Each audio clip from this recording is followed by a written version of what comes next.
सबको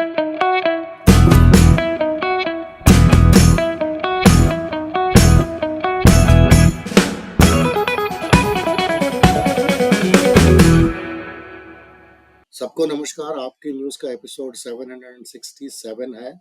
17 अप्रैल 2025।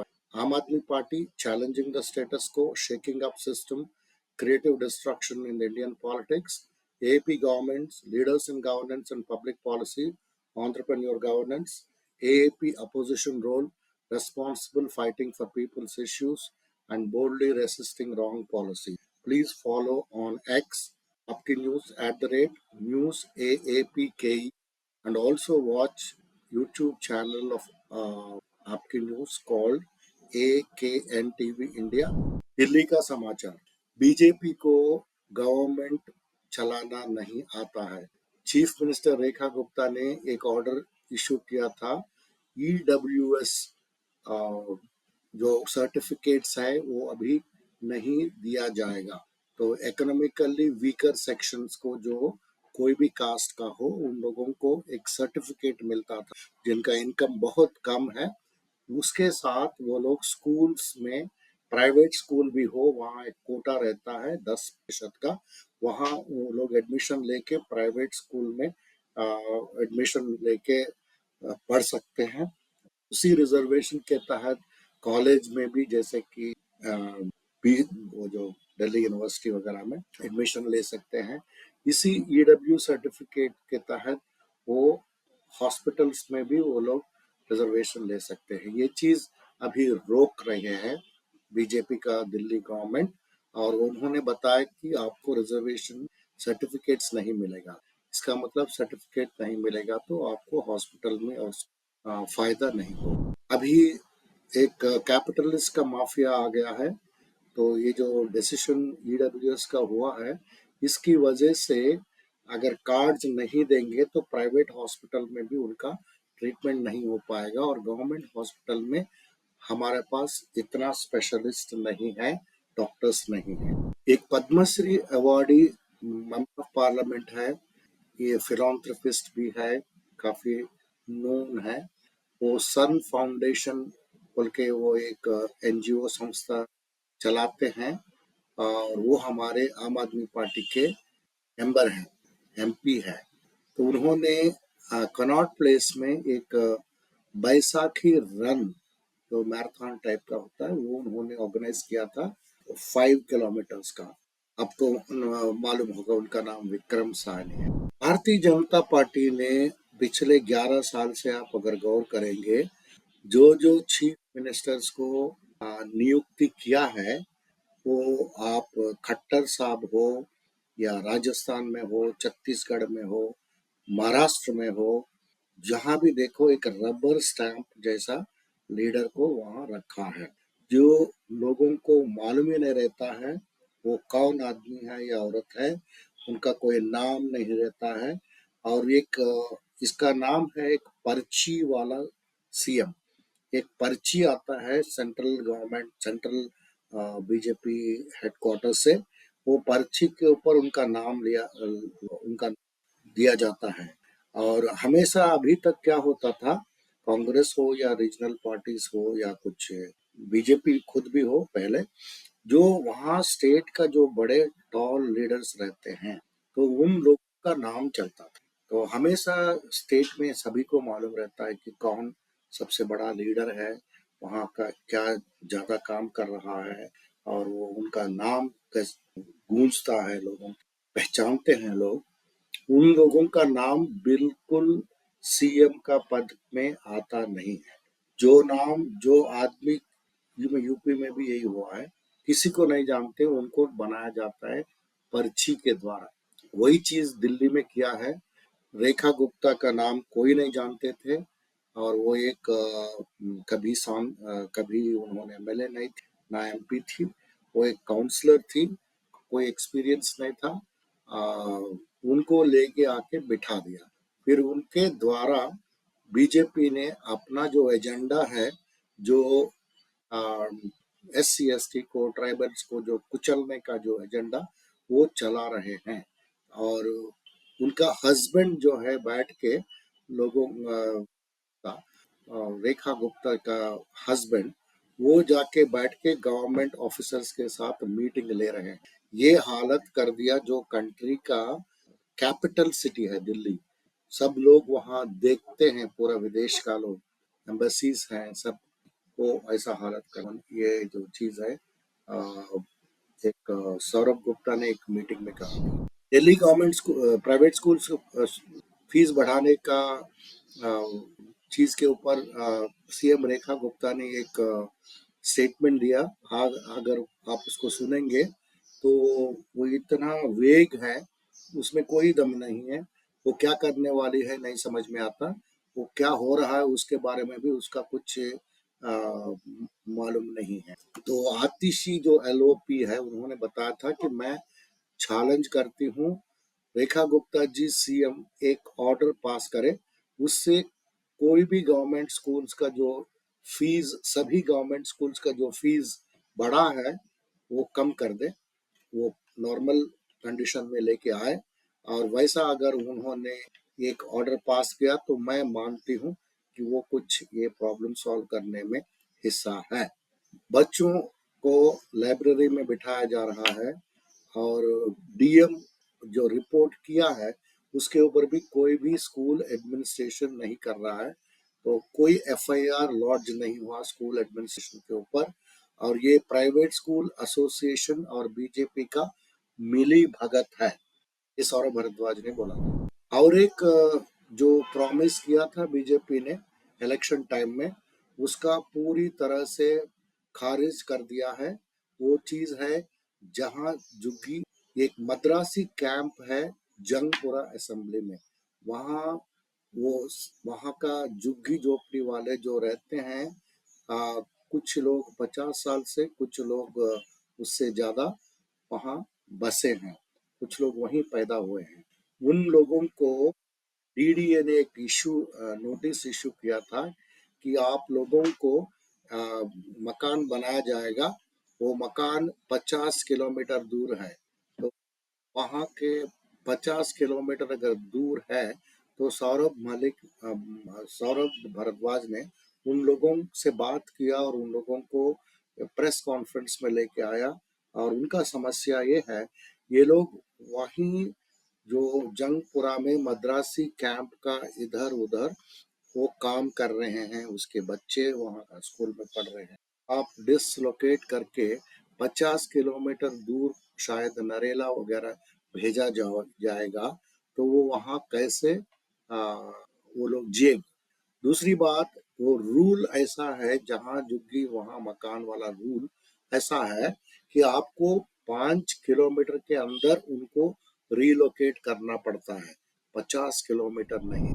अंबेडकर आम आदमी पार्टी का एक गाइडिंग लाइट है, तो कर ये अरविंद केजरीवाल ने बोला था।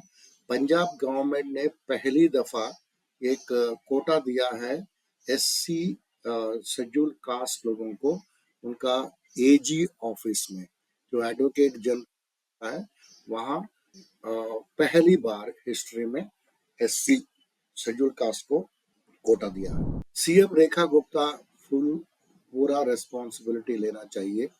कितने सारे पेरेंट्स का डिस्ट्रेस होने के बावजूद, और बीजेपी का सपोर्टर्स भी प्रोटेस्ट किए थे, उसके बावजूद उन्होंने प्राइवेट स्कूल से जो फीस बढ़ाया उसके ऊपर उन्होंने चुप रहा। फिर वो स्कूल्स जो है बच्चों को टॉर्चर करना शुरू किया और उन लोगों को लाइब्रेरी में पूरा बिठा के, ना पानी ना बाथरूम, वैसा वो लोग टॉर्चर करने लगे। तो बहुत शर्मिंदगी, शर्मनाक चीज किए गए हैं, फिर भी उन्होंने कुछ नहीं किया और अभी जाके एक ड्रामा कर रही है कल, ये चीज आम आदमी पार्टी के लोग। अभी पंजाब का न्यूज में आते हैं। एक state of art auditorium district institute of education and training DIET Sangrur में डेडिकेट किया गया है पब्लिक को। इसमें सीएम भगवंत मान ने बताया था स्टूडेंट्स को अपना एजुकेशन फील्ड में, आर्ट्स में, हर जगह में उनको तरक्की करने के लिए ये ऑडिटोरियम बनाया गया है। इसका कॉस्ट है 4.16 करोड़, कैपेसिटी है 400 सीट्स और उसमें एसी लगा हुआ है और स्टूडियो लेवल जो साउंड सिस्टम लगाया गया है। पंजाब स्टेट का एएपी का प्रेसिडेंट अमन अरोड़ा ने मीडिया से बात करते हुए ब्रॉडकास्ट किया उनका ये वीडियो हम यहाँ। बाबा साहब अम्बेडकर का 75 साल के बाद कांग्रेस और बीजेपी गवर्नमेंट कई सारे स्टेट्स में और सेंटर में गवर्नमेंट बनाए, लेकिन उन्होंने कभी भी एडवोकेट जनरल ऑफिस में एससी शेड्यूल कास्ट का लोगों का उन्होंने रिजर्वेशन नहीं दिया। ये एक विडंबना भी है। देखिए, उन्होंने बाबा साहब अम्बेडकर बहुत बड़ा जूरिस्ट थे और एजी ऑफिस में, एडवोकेट जनरल ऑफिस में ही शेड्यूल कास्ट और ट्राइब्स को रिजर्वेशन नहीं। ये सिर्फ अरविंद केजरीवाल है जो ऐसा चीज सोच के ग्रास रूट लेवल में चेंजेस करने की साहस करते हैं। पंजाब का water resources minister Barinder Kumar Goyal ने एक 24 kilometre long paved section lining and rehabilitation किया हुआ एक फीडर कैनाल को उन्होंने इनॉग्रेट किया है। इसके द्वारा ये बहुत वाटर सप्लाई में बूस्ट हो जाएगा। Original vaccination vaccination drive Mohali में एक एनजीओ है, उन्होंने वैक्सीनेशन ड्राइव शुरू किया, उसका नाम है होप फाउंडेशन। ये वेटरनरी जो डिपार्टमेंट है पंजाब का उसके साथ उन्होंने ये किया। अमृतसर का एयरपोर्ट टर्मिनल अपग्रेड किया जा रहा है, तो इसके साथ जो है ज्यादा पैसेंजर्स को और अच्छी तरह से वो सुविधाएं दे सके। तो ये का जो peak hour passenger handling capacity जो है बढ़ जाएगा। अभी 1600 है, वो 2000 हो जाएगा। एक विलेज लिंक रोड को एक कुलजीत सिंह रंधावा जो बस्सी का एमएलए है, एक फाउंडेशन स्टोन डाला है। इसके साथ जो लिंक रोड बनाना शुरू हो जाएगा। ये शताबगढ़ विलेज वहां से एयरपोर्ट रोड तक बनेगी। आम आदमी पार्टी ने अपॉइंटमेंट ऑफ 5 कोऑर्डिनेटर को अपॉइंट किए थे जोन में। वो चीफ स्पोक्स पर्सन नशा मुक्ति मोर्चा, उन्होंने ये चीज बताया था। ये जोन्स है माझा, दोबा, मालवा ईस्ट, मालवा वेस्ट और मालवा सेंट्रल। तो यहाँ कोऑर्डिनेटर्स को अपॉइंट किया गया है। पंजाब में एक कांस्टेबल 60,000 रुपए का ब्राइब मांग रहा था, तो ऑलरेडी 50,000 ले चुका था। तो इसके ऊपर कंप्लेंट हुआ तो विजिलेंस ब्यूरो ने उस कांस्टेबल को अरेस्ट किया। एजुकेशन रेवोल्यूशन अभी भी क्रांति चल रहा है। एक जगह है छैली संगरूर में, वहां चीफ मिनिस्टर भगवंत मान ने एक स्कूल ऑफ एमिनेंस को इनॉग्रेट किया था। हम लोग कॉन्स्टेंटली जो पुराना मिस्टेक्स है गवर्नमेंट्स का वो सभी को सुधार रहे हैं।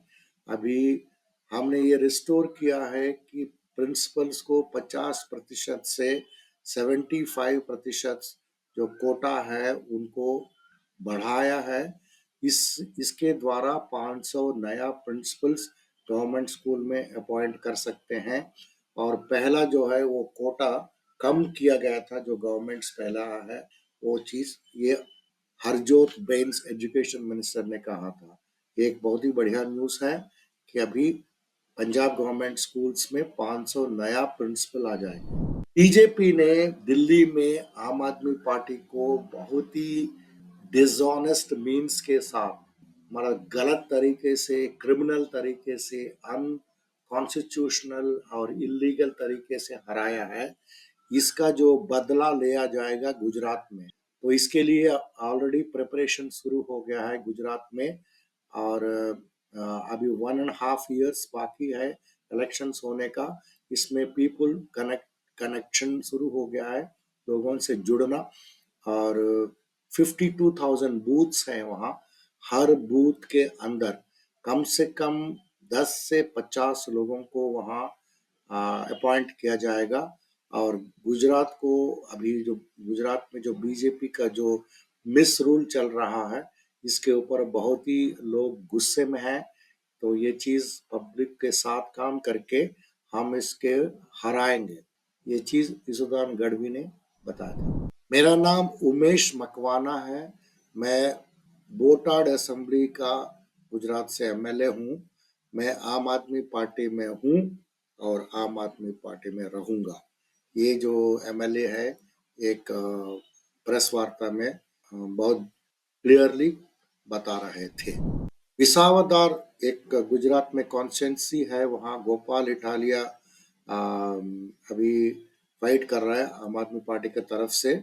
वहाँ का आपने जो रैली है इतना बढ़िया है, आप देख सकते हैं ये बाय इलेक्शन का ये वीडियो में। आम आदमी पार्टी का गुजरात का मिशन 2027 के तहत ऑफिस बेरर्स को रिस्पॉन्सिबिलिटी दिया गया है पार्टी को स्ट्रेंथन करने के लिए।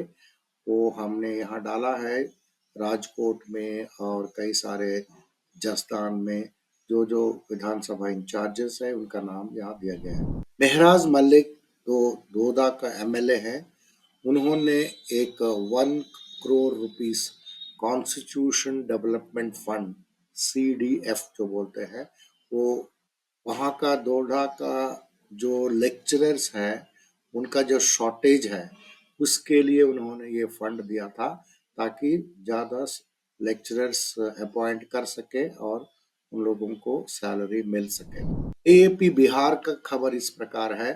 बिहार में भी केजरीवाल यात्रा वो जो चल रहा है उसका स्टेट प्रेसिडेंट राकेश उन्होंने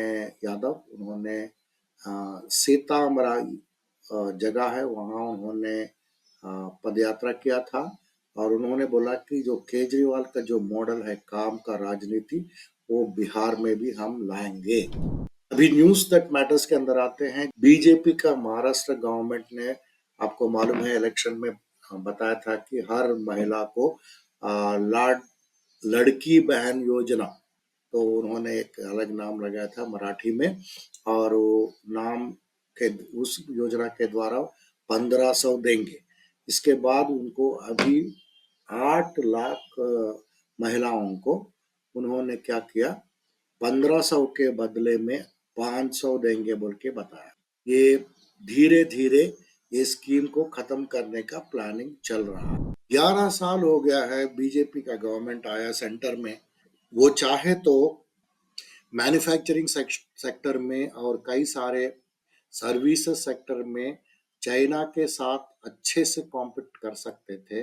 कई सारे चीज हम इंडिया में भी बना सकते थे और चाइना से इंपोर्ट करने की जरूरत नहीं है। तो इंडिया जो है, आपको सुन के ताजुब होगा, जो अम्ब्रेला जो है जो छाता वो $31 मिलियन का चाइना से लेती। इसका कोई जरूरत है? और आपका अपना शहर में देखा होगा कई सारे प्लास्टिक चीज बेचते हैं चाइना का दुकान में। उसमें कोई भी चीज बड़े इंजीनियरिंग बहुत बड़ी चीज नहीं है।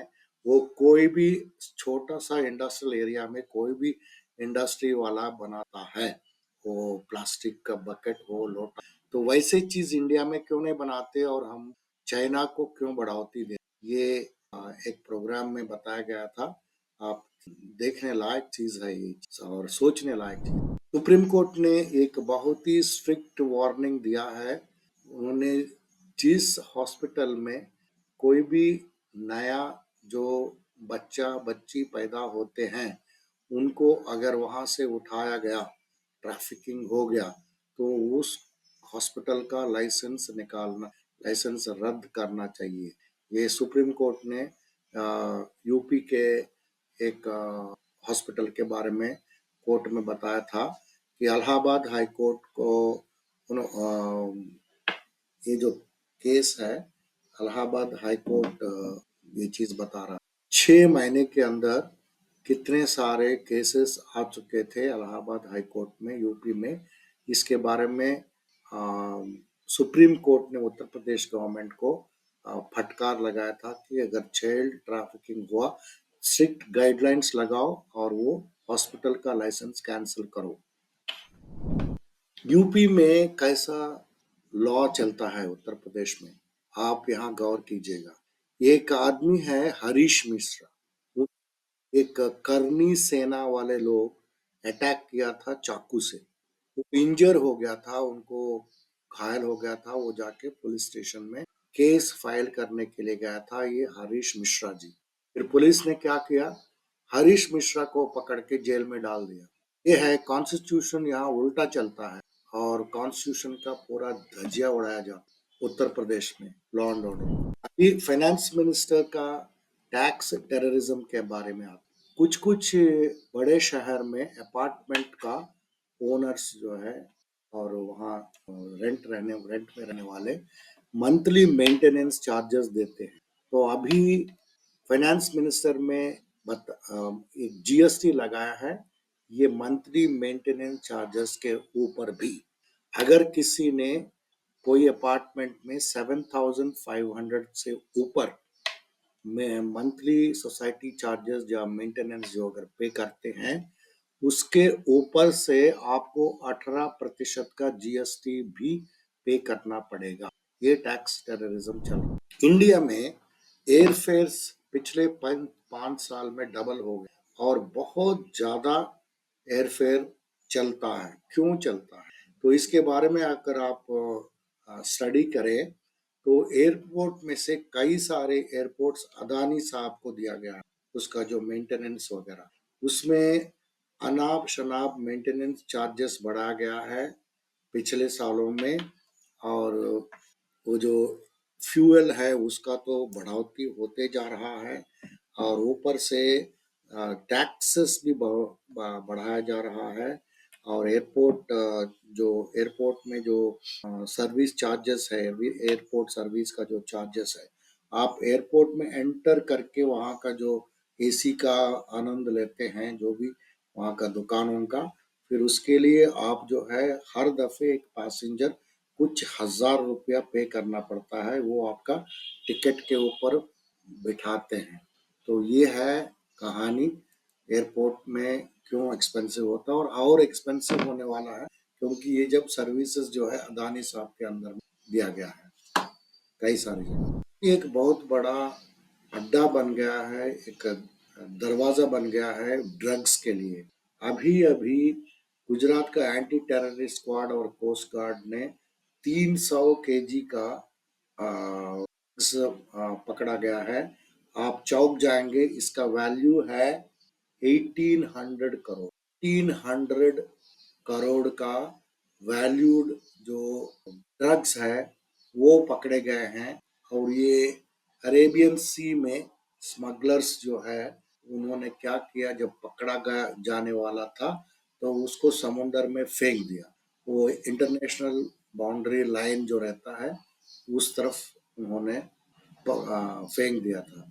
तो इसमें मेथ जो बोलते हैं वो बहुत ही स्ट्रांग और बहुत ही बड़ा ड्रग होता है, उसमें है बोलते हैं।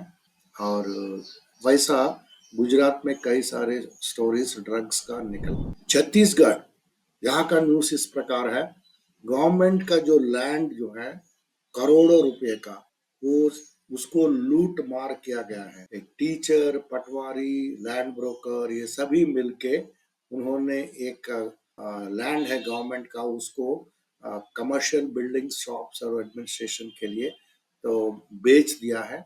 ये फॉरेस्ट डिपार्टमेंट को मालूम ही नहीं था ये गवर्नमेंट लैंड है। तो ये फ्रॉड अभी बाहर आया है, माफिया। ये लैंड उसका स्टैम्प पेपर का वर्ती 100 रुपीज टर्न, उसका लैंड हुज खसरा, उसको नोटराइज किया गया था एक स्टैम्प पेपर में सिर्फ 100 रुपीज के लिए। और ये फॉरेस्ट लैंड निकला, बड़े बड़े पेड़ बुशेस वगैरह है। और बायर्स कौन था? बायर्स जो है 3 टीचर था और एक पटवारी था। इसका मतलब जो डिस्ट्रिक्ट एडमिनिस्ट्रेशन और फॉरेस्ट डिपार्टमेंट, ये इन लोगों को मालूम ही 100 रुपये में बेच दिया। हमने 2 दिन पहले का न्यूज़ बताया था कि दिल्ली यूनिवर्सिटी का प्रिंसिपल, उन्होंने अपना रूम में को दीवार के ऊपर चिपकाया था, तो बोल रहा था अच्छा कूल रहेगा रूम।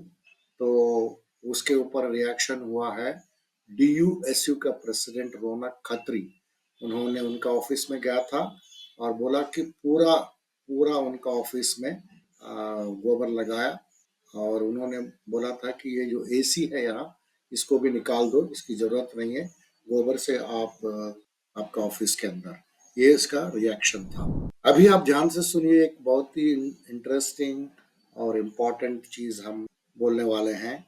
ये चीज एक स्टडी हुआ है मीडिया के ऊपर। हम लोग हमेशा सोचते हैं कि जो टेलीविजन चैनल में इतने सारे झूठ फैलाया जा रहा है, इसका काउंटर हम सोशल मीडिया प्लेटफॉर्म्स जो भी है, यूट्यूब है, व्हाट्सएप है और ट्विटर है, इसके साथ कर सकते हैं या नहीं कर सकते। कि ज़्यादा टेलीविजन ही ओवरटेक करेगा, हम लोग बहुत माइनॉरिटी में है क्या सोशल मीडिया में? बिल्कुल नहीं। पहला दफे डिजिटल मीडिया ने टेलीविजन मीडिया को ओवरटेक कर दिया है और वो लार्जेस्ट जो इंडिया का मीडिया और एंटरटेनमेंट इंडस्ट्री का एक सर्वे निकल के आया।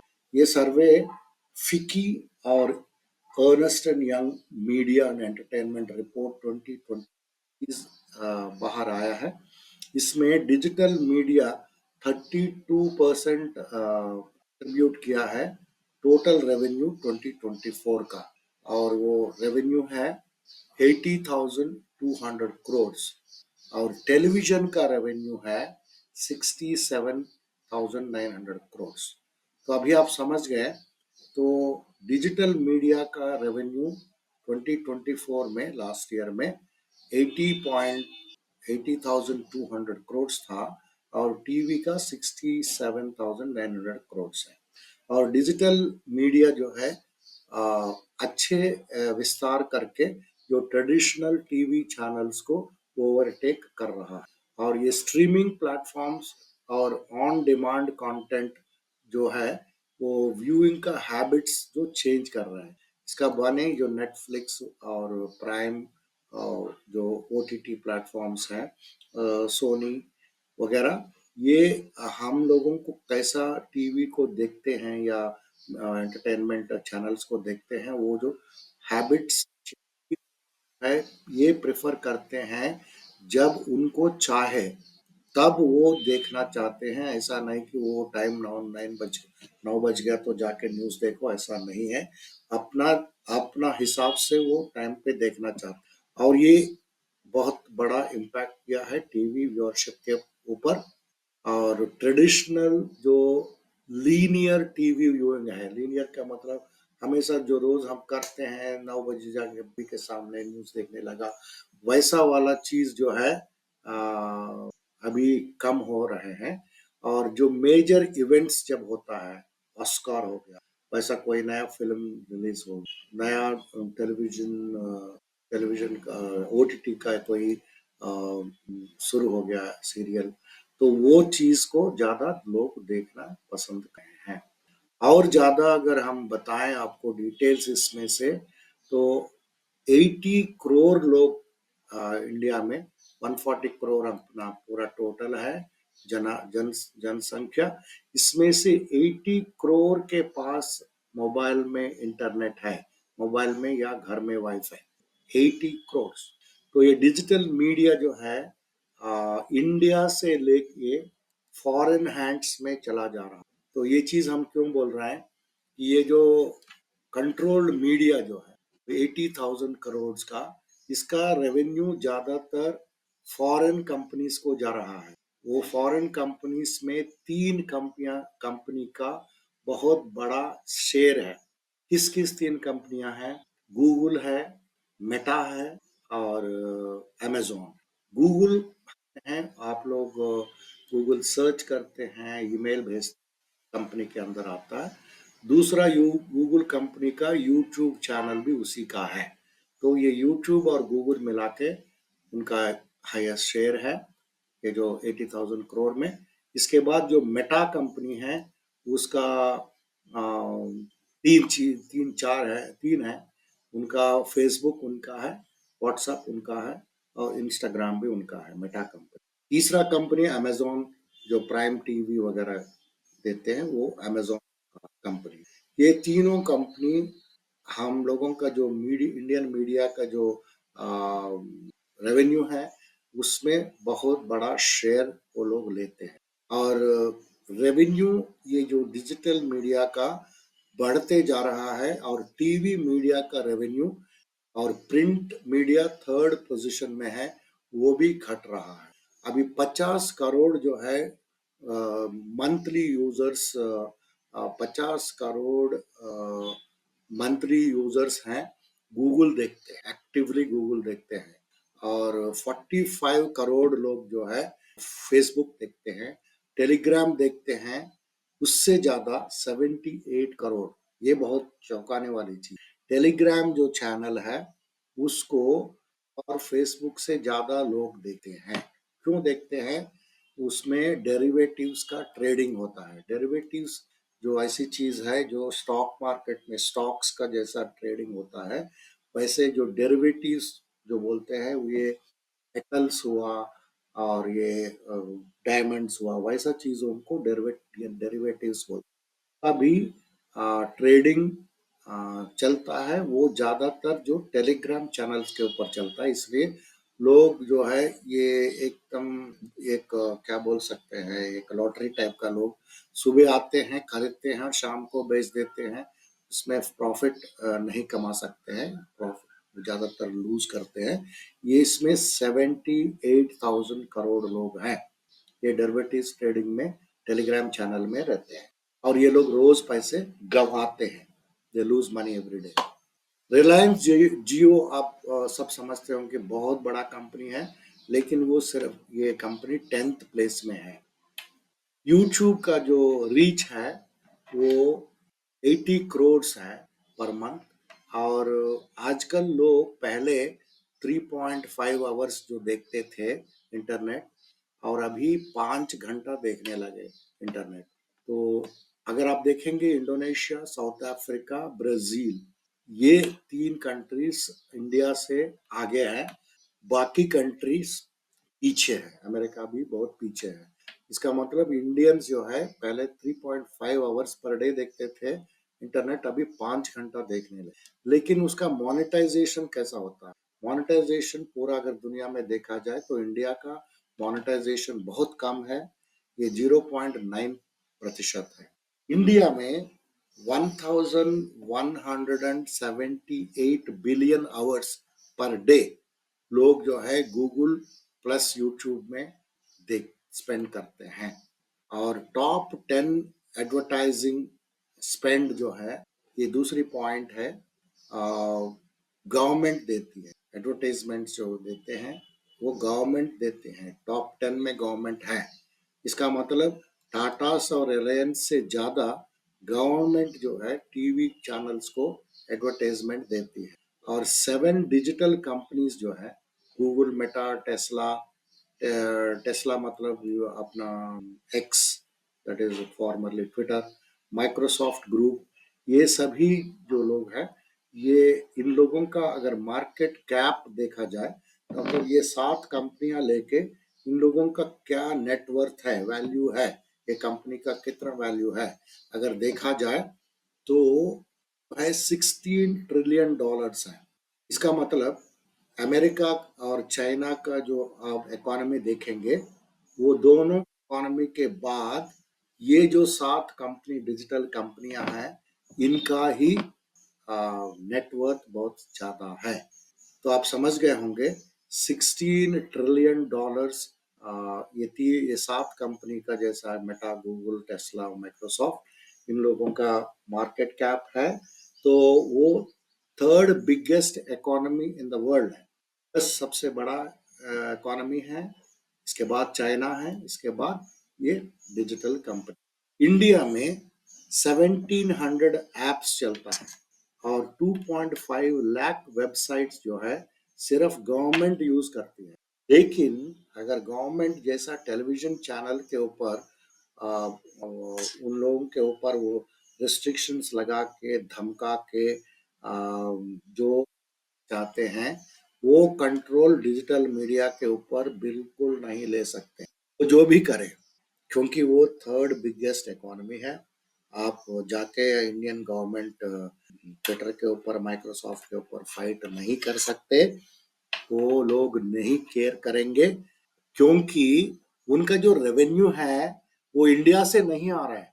ज्यादातर बहुत कम रेवेन्यू इंडिया से आ रहा है, लेकिन वो इंडिया को इसलिए रखना चाहते हैं कि उनका जो बैलेंस शीट है उसमें वो लोग बता सके कि ये जो इतने सारे इंडियंस हमारा डिजिटल प्लेटफॉर्म में है, ये चीज दिखाने के लिए है।